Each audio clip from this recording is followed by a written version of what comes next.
Fait, je viens de finir mon rendez-vous pro. Je devais finir à 15h parce que j'avais danse à 15h30, mais du coup la salle nous a mis une Mosseba Kahla à la dernière minute. Du coup, je sors encore d'un énième rendez-vous pro parce que moi je souhaite très bien m'entourer cette année. Je vise de belles choses et de grands objectifs.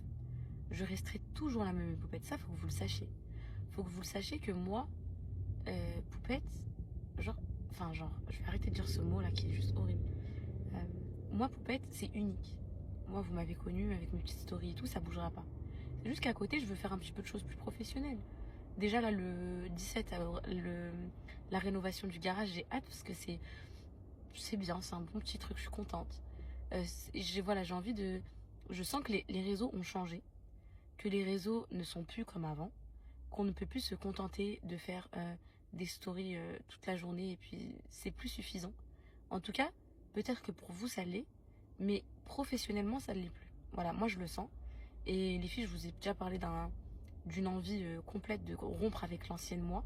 Et donc là actuellement, je vous dis très sincèrement, je suis en train d'investir sur mon image. Quand je vous dis investir, c'est-à-dire que je renonce et refuse et je coupe avec énormément de collaborations. C'est vraiment un choix personnel. Et pourtant, sur la tête de Nessaï, ma boîte mail, elle est vraiment remplie. C'est juste que, voilà, j'ai besoin de glow up. Voilà, de glow up sur les réseaux sociaux. Et je sais que si je fais ce choix-là, d'investir sur moi, sans penser forcément à l'argent, je sais que ça va payer à un moment donné. Donc là, je me contente totalement de ma monétisation YouTube, de mes sponsoring YouTube, et de tous les petits projets qui vont arriver, et de ma petite marque bouclette, et puis Alan et tout ça. C'est largement suffisant. En fait, aujourd'hui, je suis arrivée à un stade où je me dis, avant les filles, si j'avais pas mon salaire minimum et tout, j'étais là en mode en transe. Aujourd'hui, avec tout ce qui m'est arrivé, et c'est une très très très bonne chose, c'est qu'aujourd'hui, je me dis, eh ben, je veux juste avoir de quoi manger avec mes enfants et c'est largement suffisant. Est-ce que c'est le fait que j'ai grandi? Est-ce que c'est le fait des épreuves et tout? Je pourrais pas vous dire. Et donc aujourd'hui, je veux juste avoir le strict minimum, on va dire, pour me nourrir mes enfants, payer mon loyer, etc. Trop d'argent, c'est trop de problèmes. Trop d'argent, c'est trop d'impôts. Trop d'argent, c'est tout ça. Donc, vu que je suis dans cette optique-là financière et psychologique, je me dis, bah, c'est le parfait moment pour investir sur mon image. De plus, je suis dans une situation où je suis un petit peu bloquée géographiquement. J'ai absolument rien à faire de mes journées. Donc, c'est absolument le moment où je pourrais créer du vrai contenu. Donc, faire des recettes, faire plein de contenus, etc. Mes enfants sont gardés maintenant, ils ont grandi, ils sont à l'école, ils sont à la MAM, etc. Donc, tout ça, c'est ce que j'essaie de mettre en place. Et le problème, c'est que moi, les filles, j'ai toujours que su faire sur Snapchat. Donc, avec des stories sur toute la journée et tout. J'ai ramené ça sur Instagram aussi. Aujourd'hui, sur Instagram, je le fais, j'aime trop et tout, et je vais continuer à le faire. Mais c'est plus un truc qui me convient. Comme je vous disais hier, il faut s'adapter au réseau sur lequel on va. Donc moi, je veux bien faire plein de stories et tout, mais à côté, j'aimerais bien faire aussi du contenu travaillé et tout. Comme ça, je me sens vraiment un peu partout. Vous voyez ce que je veux dire? Donc, voilà, je sens que ça a changé, qu'il faut évoluer professionnellement. Et puis, les marques d'hier sont plus les marques d'aujourd'hui. Moi, je vais être très honnête avec vous, mes poupettes. Bon, au-delà du fait que je travaille toujours avec mes petites marques chouchoutes, c'est plus une question d'affect. Genre, quand vous voyez Musc Intime, etc., c'est vraiment c'est de l'affect. Les filles, vraiment, c'est de l'affect. Mais sachez qu'aujourd'hui, les marques avec lesquelles je travaillais avant, il y a 90% du e-commerce que je vous présentais en 2020-2021 qui a coulé. Qui a coulé. Euh, Pourquoi? Parce que je pense qu'aujourd'hui, parce que je connais vraiment les réseaux sociaux, les filles. Et c'est pour ça qu'à une époque, j'avais voulu lancer mon agence parce que c'est vraiment mon domaine, je le maîtrise parfaitement. J'étais là au début et je suis là à la fin. Enfin, la fin, vous m'avez compris. Ce sera jamais la fin du média, mais ce que je veux vous dire, c'est qu'aujourd'hui, les gens ont une manière différente de consommer. La France de Macron, ça coûte cher.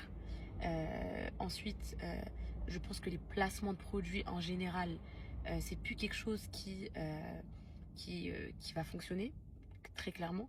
Comme à l'époque, la télé-réalité, ça a pris un gros coup, etc. Bah, les influenceurs placement de produits, c'est ce qui est en train de se passer.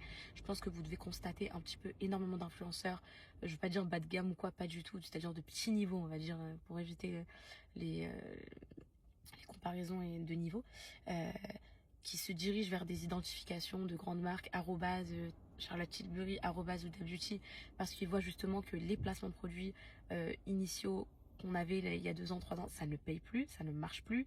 Aujourd'hui, les marques, elles ne prennent plus d'influenceurs, elles se contentent d'aller sur TikTok, de faire des lives, de vendre avec TikTok Shop.